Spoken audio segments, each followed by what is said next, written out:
तो भाई आज बड़ी ही इमोशनल सी एंडिंग हो गई है जॉन सीना के इन रिंग करियर की, और अभी भी बिलीव नहीं हो रहा है कि जॉन सीना सच में जा चुके हैं। तो हेलो गाइस, मैं Gagan and welcome to my YouTube channel the wrestling slammer. तो फाइनली आज हमें सैटरडे नाइट मेन इवेंट देखने को मिल गया, जहां जॉन सीना ने अपने इन रिंग करियर का एंड कर दिया। लेकिन इसके अलावा भी हमें बहुत सारी चीजें देखने को मिली जो कि WWE ने आज सैटरडे नाइट मेन इवेंट में करी थी। तो जानने के लिए कि क्या कुछ हुआ आज के सैटरडे नाइट मेन इवेंट में, वीडियो को लास्ट तक देखना और लाइक और सब्सक्राइब जरूर कर देना। अभी बड़ी कंफ्यूजन थी कि सैटरडे नाइट मेन इवेंट का ओपनिंग मैच हमें कौन सा देखने को मिलेगा, क्योंकि भाई बड़े तगड़े तरीके से रिपोर्ट्स आ रही थी कि जॉन सीना और गंथर का मैच ही ओपनिंग में WWE डालने वाली है, जो कि भाई मेरे हिसाब से बड़ा ही घटिया सा डिसीजन होता। लेकिन WWE ने शायद फैंस को सुन लिया है और पहला मैच हमें कोडी रोड्स और ओवा फेमी का देखने को मिलता है। अभी लग रहा था कि शायद WWE इस मैच को अच्छा खासा टाइम देगी और कुछ इंटरेस्टिंग सा हमें इस मैच में देखने को मिलेगा। लेकिन भाई पहले तो WWE ने इस मैच को बिल्कुल भी ज्यादा टाइम दिया नहीं, ऊपर से इस मैच की एंडिंग भी बड़ी बकवास थी। सबसे पहले तो बात करें इस मैच की, तो हमें एंट्रेंस बड़ी तगड़ी देखने को मिलती है ओवा फेमी की, और भाई क्राउड सच में इन्वेस्टेड है ओवा फेमी में,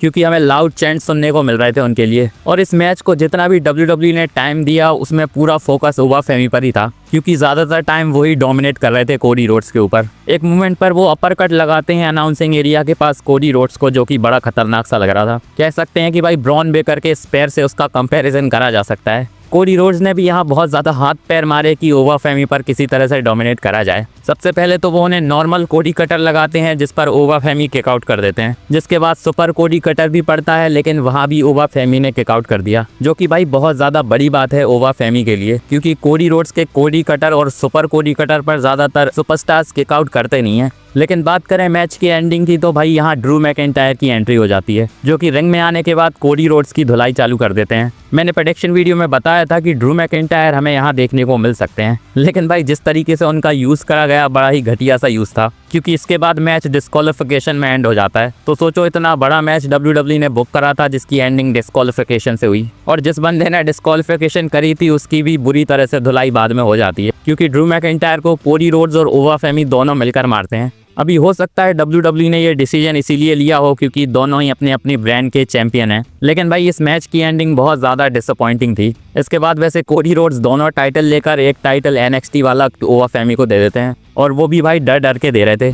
इसके बाद नेक्स्ट मैच बेली और सोल रूका के बीच में होता है, और रेसलिंग वाइज ये मैच वैसे हमें काफ़ी अच्छा देखने को मिलता है। एक मूवमेंट पर भाई बेली ने अपने सारे मूव्स लगा दिए थे सोल रूका के ऊपर, लेकिन सोल रूका उस पर किक आउट कर रही थी। अभी बात करें इस मैच के रिजल्ट की, तो मैंने बताया था कि ये रिजल्ट बहुत ज़्यादा प्रेडिक्टेबल सा है, क्योंकि बाकी के जो मैचेस हैं वहाँ NXT के सुपरस्टार्स के जीतने के चांसेस थे नहीं। तो यहाँ सोल रूका के पास बहुत ज़्यादा मोमेंटम था कि शायद WWE ने इस मैच में जिताने वाली है, और ऐसा ही कुछ हमें मैच के एंड में देखने को मिलता है, जहां लग रहा था कि शायद बेली रोल अप करके सोल रूका को हराने वाली हैं, लेकिन यहां सोल रूका उन्हें ही रोल अप करके मैच को जीत जाती हैं। यहां लायरा वल्किरिया और जारिया भी आई हुई थी, तो हमें चारों सुपरस्टार्स का हैंड रेस देखने को मिलता है। अभी वैसे जो कोडी रोड्स और ओवा फेमी का मैच हुआ था उसके बाद ये रिफ्रेशिंग सा मैच लग रहा था। अब इसके बाद हमें next match Leon Slaughter, Jeyvon Evans, Dragon Lee और AJ स्टाइल्स के बीच में देखने को मिलता है। अभी हमें पता है कि ये चारों सुपरस्टार बड़े ही तगड़े रेसलर हैं, तो ये मैच बहुत ज़्यादा रेसलिंग वाइज हमें अच्छा देखने को मिलता है।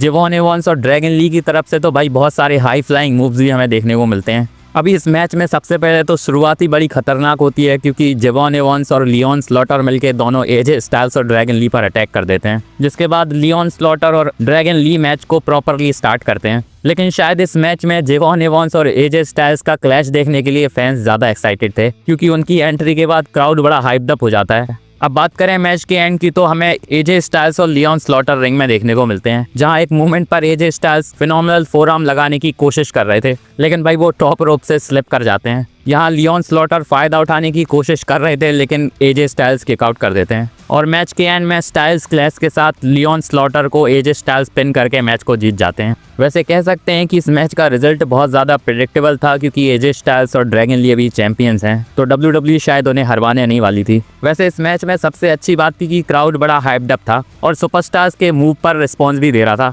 तो भाई मैच भले ही WWE ने रैंडमली बुक करा था, लेकिन क्राउड का सपोर्ट यहाँ उन्हें मिल गया।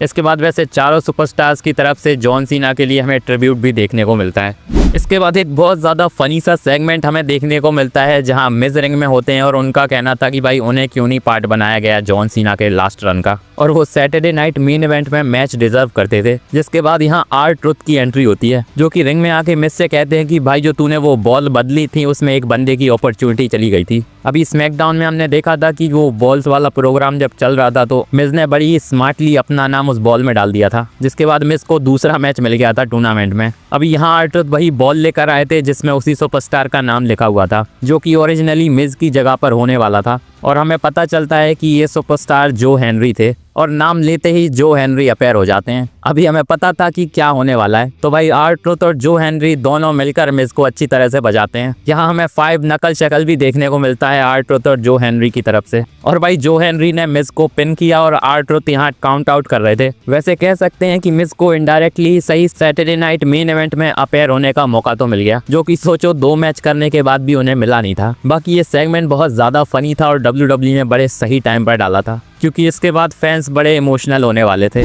इसके बाद नेक्स्ट मैच हमें देखने को मिलता है सैटरडे नाइट मेन इवेंट का मेन इवेंट गंथर और जॉन सीना के बीच में, और यहाँ से भाई धक धक शुरू हो चुकी थी क्योंकि ये लास्ट मैच होने वाला था जॉन सीना का। सबसे पहले हमें एंट्री देखने को मिलती है गंथर की, और भाई एंट्रेंस के साथ ही गंथर को थंडरस बू मिलते हैं। शायद उनके करियर में अब तक इतने बूज उन्हें मिले नहीं होंगे। यहाँ गंथर भी सोच रहे होंगे कि WWE ने क्यों उन्हें लास्ट अपोनेंट बना दिया जॉन सीना का। अब नेक्स्ट इसके बाद एंट्रेंस होती है जॉन सीना की, और भाई जॉन सीना के लिए बहुत ज़्यादा ऑब्वियस था कि क्राउड की तरफ से बहुत तगड़ा रिस्पॉन्स हमें देखने को मिलता है। वैसे आज क्राउड में बहुत सारे सुपरस्टार्स हमें देखने को मिल रहे थे जिसमें Rob Van Dam, Kurt Angle, Mark Henry, Sami Zayn और भाई केविन ओवेंस भी आज क्राउड में ही बैठे थे, जो कि फिलहाल इंजरी की वजह से WWE से बाहर चल रहे हैं। अभी मैच की शुरुआत में सबसे पहले तो भाई गंथर डोमिनेट करने लगते हैं जॉन सीना के ऊपर, जहां वो अपनी खतरनाक चॉप्स जॉन सीना के ऊपर लगा रहे थे, लेकिन भाई जॉन सीना भी रोक के कहते हैं कि अब बहुत ज़्यादा हो गया तेरा। और इसके बाद गंथर की धुलाई चालू होती है और हमें जॉन सीना का 5 नकल शक्ल देखने को मिलता है। पर भाई देखकर लग रहा था कि गंथर को इसका कुछ असर पड़ा नहीं, क्योंकि इसके बाद वो जॉन सीना को लॉक में फंसाने की कोशिश कर रहे थे, और हमें पता है कि गंथर का लॉक कितना खतरनाक होता है, जहां बहुत सारे सुपरस्टार्स स्टेप आउट कर चुके हैं।